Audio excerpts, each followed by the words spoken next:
आज हम लोग अवयव जो कि हम लोग का सारणिक चैप्टर चल रहा है 4th, उसमें आज एक नया एक्सरसाइज स्टार्ट करेंगे जिसका तुमको एनसीईआरटी बुक में 4.5। तो उसमें पहले अवयव जो पढ़ा होगा जो कि चैप्टर 3 में अध्याय 3 में था, उसी से जुड़ा हुआ उसी का और सारणिक का दोनों का प्रयोग करके ये अध्याय दिया हुआ है। तो अवयव का सहखंडज ज्ञात करना है। तो हम लोगों ने सारणिक का जो तुमको किसी वर्ग अवयव का जाहिर है कि ये निकलता है सहखंडज अवयव का सहखंडज किसी वर्ग अवयव का, इसका परिभाषा लिखते हैं, किसी वर्ग अवयव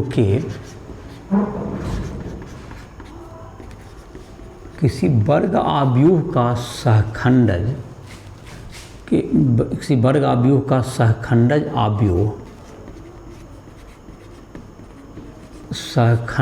अवयव उसके प्रत्येक अवयव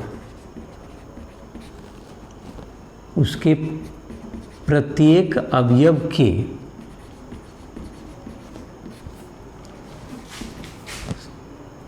सहखंड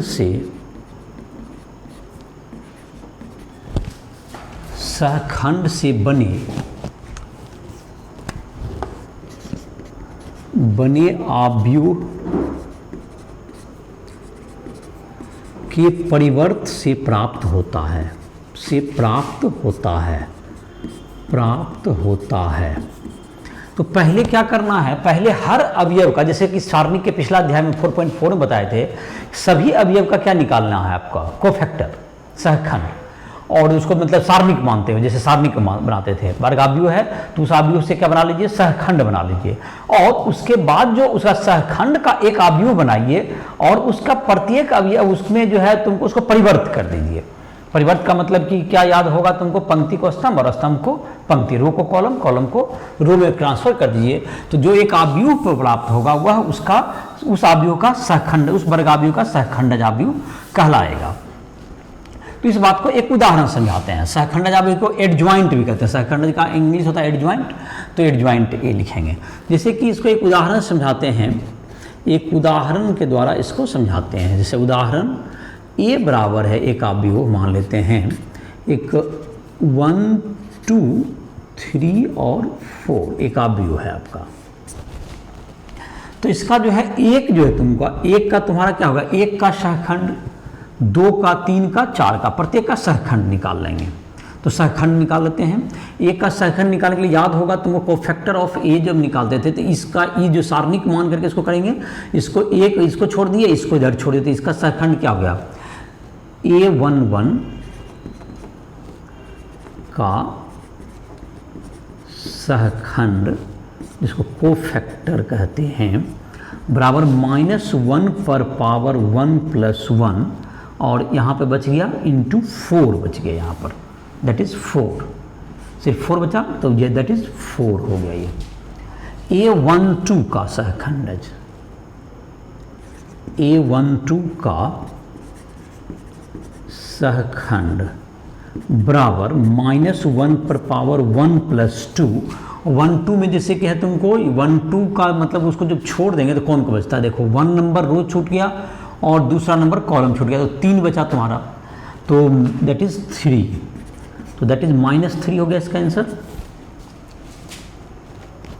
A21 का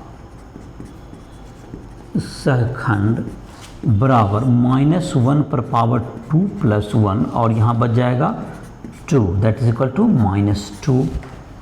और A22 का सहखंड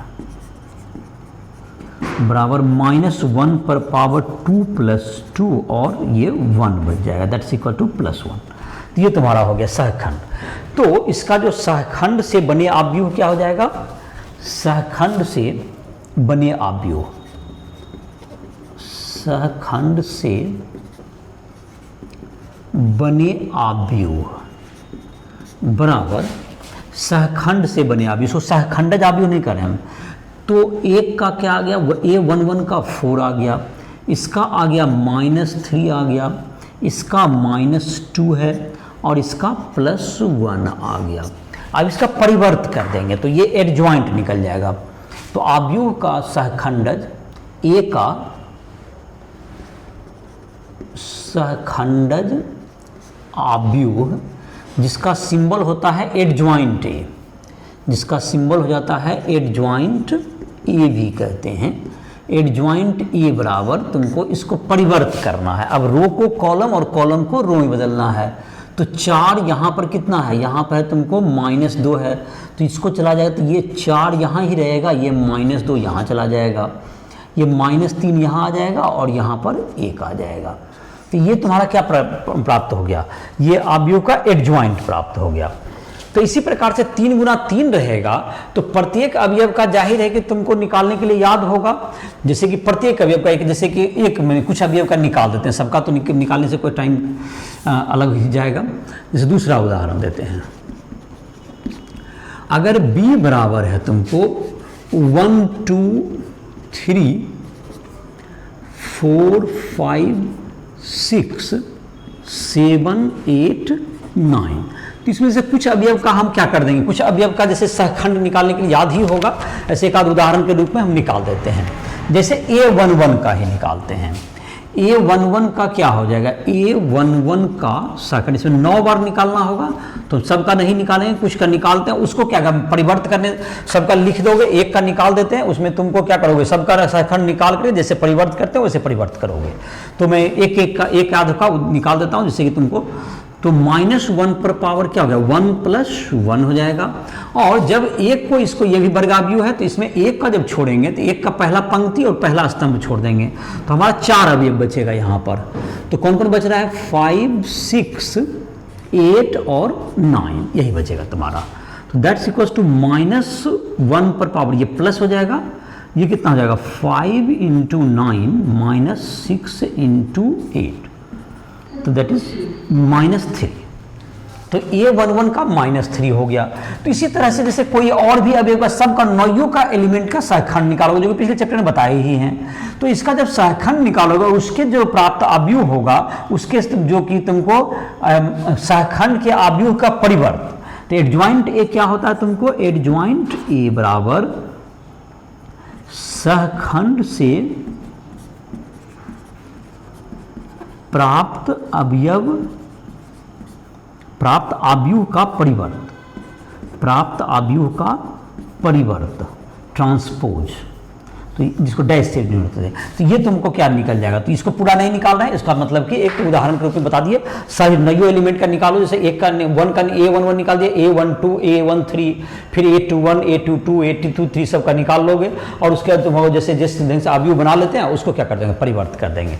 तो मैं इसका निकाल नहीं रहा हूँ, इसको आई थिंक कि जो समय को तुम अपना दे करके इसे प्रैक्टिस करना पड़ता है, काफ़ी प्रैक्टिस कर लोगे, काफ़ी क्वेश्चंस दिए हुए हैं। तो ये तुमको इस ढंग से क्या प्राप्त कर सकते हो, इसका जो है परिवर्त करके तुम सहखंडज अवयव प्राप्त कर सकते हो। तो अब तुमको जो है सहखंडज अवयव के बाद जो आता है तुमको, ये तुमको सहखंडज अवयव के प्राप्त, इसका जो है कुछ जो है तुमको इसका एकाध जो है प्रॉपर्टी है, या अवयव का एक व्युत्क्रम अवयव देख लेते हैं, उसके बाद दोनों का प्रॉपर्टी वगैरह एक ही साथ डील कर देंगे, वह भी इसी से रिलेटेड ही है।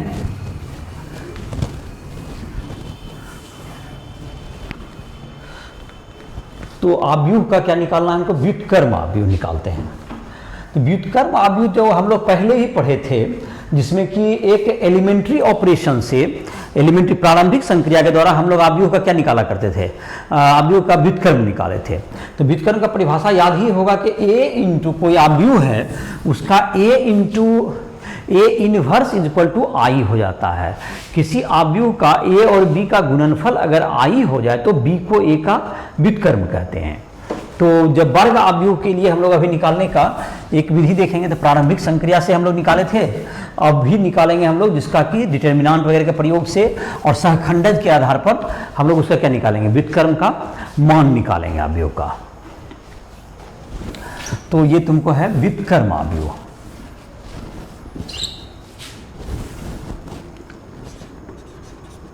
व्युत्क्रम अवयव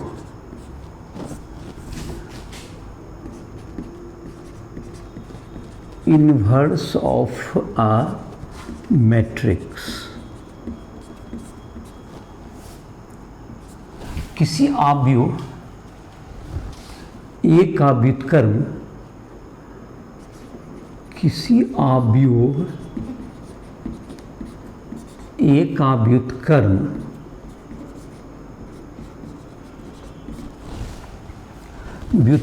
बी हो तो a इंटू बी बराबर b इंटू ए बराबर आई, ये तुमको होता है। और a इनवर्स का सिंबल होता है a का व्युत्क्रम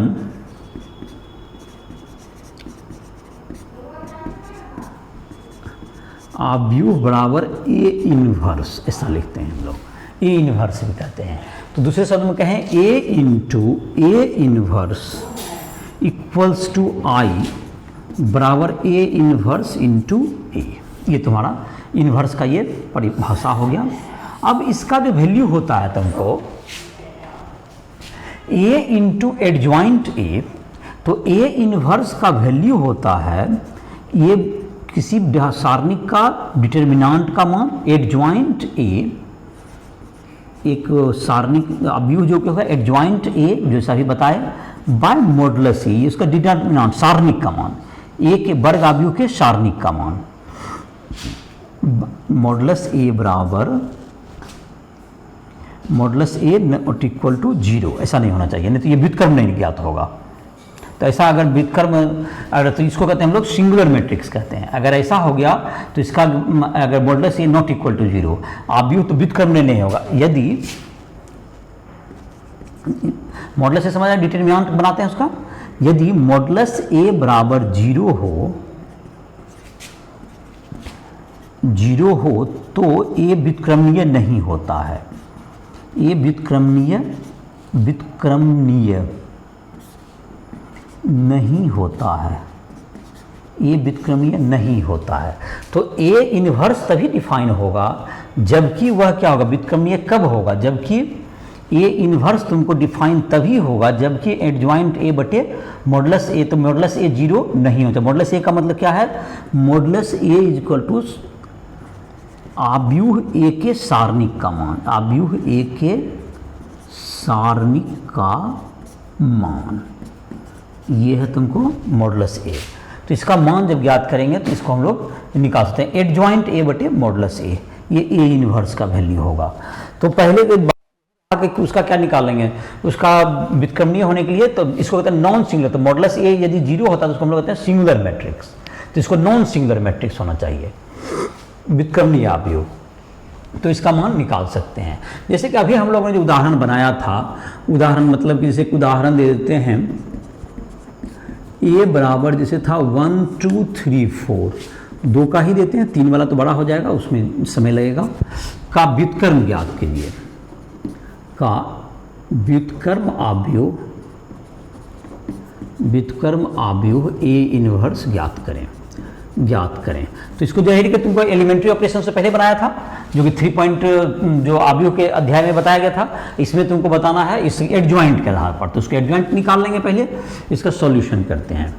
तो अभी एडजॉइंट ए निकाले थे तो याद होगा, इसका जो पिछले जो अभी लेक्चर जो मिटाया है तुमको तुम्हारे कॉपी में नोट डाउन किया होगा, तो इसमें तुमको जो एडजॉइंट ए का वैल्यू अभी हमने निकाला था तुरंत, इसका एडजॉइंट ए, इसका एडजॉइंट क्या जाता है तुमको, ये यहाँ पे 4 आ जाता है और इसका -2, यहाँ -3 और यहाँ पर 1, ऐसा एडजॉइंट ए। और इसका मॉडुलस ए निकाल लेते हैं इसका। तो मॉडुलस ए का मतलब ये जो वर्ग अवयव है इसको क्या बना दीजिए, डिटर्मिनेंट बना दीजिए। तो 1 2 3 और 4, तो इसका वैल्यू कितना हो गया, दैट्स इक्वल टू 1 × 4 -2 × 3, तो 4 - 6 बराबर -2, तो ये हो गया तुम्हारा। तो ए इनवर्स कितना हो जाएगा, ए इनवर्स बराबर एडजॉइंट ए बटे मॉडुलस ए, 4 माइनस कितना होगा 6 -2, 4 माइनस तो 1 बटे -2, 1 बटे -2 हो गया। और एडजॉइंट ए का वैल्यू कितना है 4, यहाँ पर क्या हो गया -2 -3 और यहाँ पर 1, तो ये अंदर भी कर सकते हैं, अगर तुम अंदर डालना चाहो इसको डाल सकते हो। तो इतना बाय क्या जो है तुम्हारा इसका जो मॉडुलस का वैल्यू आ गया 1 इंटू 1 2 3 4, तो 4 माइनस 6 दैट्स इक्वल टू -2। अब चाहे तो इसमें -2 से अंदर डिवाइड कर दो, तो इसका तो 4/-2, तो क्या हो गया तुमको -2 हो गया यहाँ पर, 4/-2 -2, और ये था -2 तो ये 1 हो गया, और ये -3/2 हो गया, और ये 1 हो गया। ये तुम्हारा क्या हो गया, इसका A इन्वर्स हो गया। ये किसका मान हो गया, A इन्वर्स। और मल्टीप्लाई करके देखेंगे A और A इन्वर्स को, तो इसमें I आ जाएगा। तो ये तुमको एक व्युत्क्रम निकल गया। और 3 × 3 का भी निकाल सकते हो, किसी भी अवयव का ये क्या निकाला सकता है, ये निकाला जा सकता है इन्वर्स का वैल्यू। तो इस प्रकार से तुम्हें क्या आ जाएगा, इसका A इन्वर्स का वैल्यू आ जाएगा। तो तुमको अब जैसे है तुमको A इन्वर्स, इन सबों का कुछ प्रॉपर्टी वगैरह देख लेते हैं, एडजॉइंट का क्या होता है। तो एडजॉइंट वगैरह का क्या प्रॉपर्टी होता है, या मॉडुलस का इसका वैल्यू, तो वो देख लेते हैं। कुछ प्रॉपर्टी जिसका देख लेते हैं गुण। तो व्युत्क्रमणीय जो होगा, मतलब जिसका कि मॉडुलस 0 ना हो। मॉडुलस का मान मतलब कि उसके डिटरमिनेंट का मान अगर 0 होगा तो उस अवयव का व्युत्क्रम ज्ञात नहीं किया जा सकता है।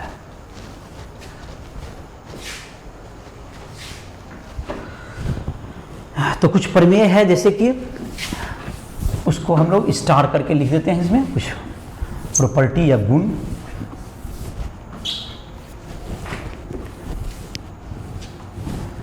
तो गुण हो गया जैसे तुमको पहला A गुना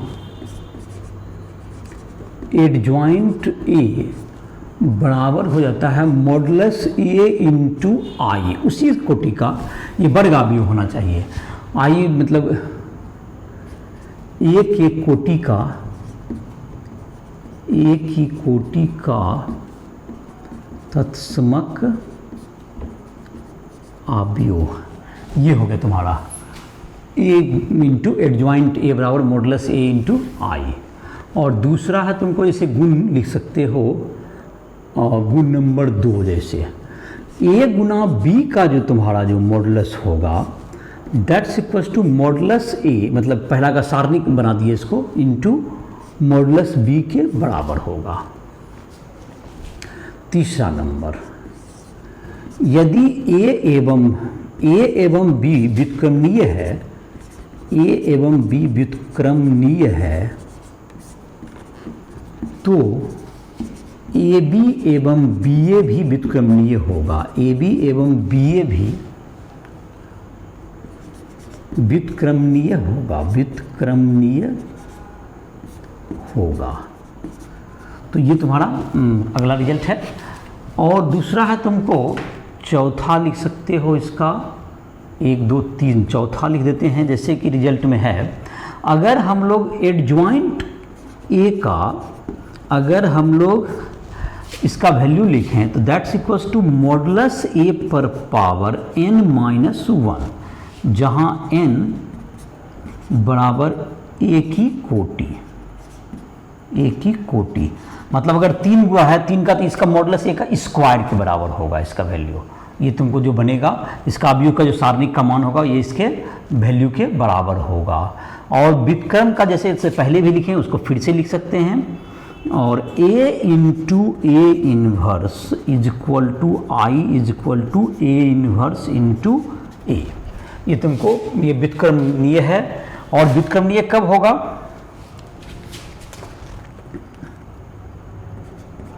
अवयव A व्युत्क्रमणीय होता है, व्युत्क्रमणीय होगा